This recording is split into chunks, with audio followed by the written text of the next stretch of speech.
নমস্কার বন্ধুরা, তোমরা সবাই কেমন আছো? শুভরাত্রি। এটা হচ্ছে আজকে আমাদের রাতের খাবার। তো আজকে আমাদের রাতের খাবারে কি আছে তোমাদেরকে দেখাচ্ছি। আজকে আমাদের রাতের খাবারে আছে দুটোই চিকেনের আইটেম আছে।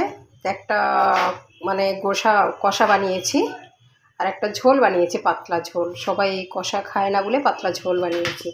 তো এটা আছে চিকেনের পাতলা ঝোল, কক চিকেনের পাতলা ঝোল আছে। আর এটা আছে কষা বানিয়েছি, চিকেন কষা বানিয়েছি।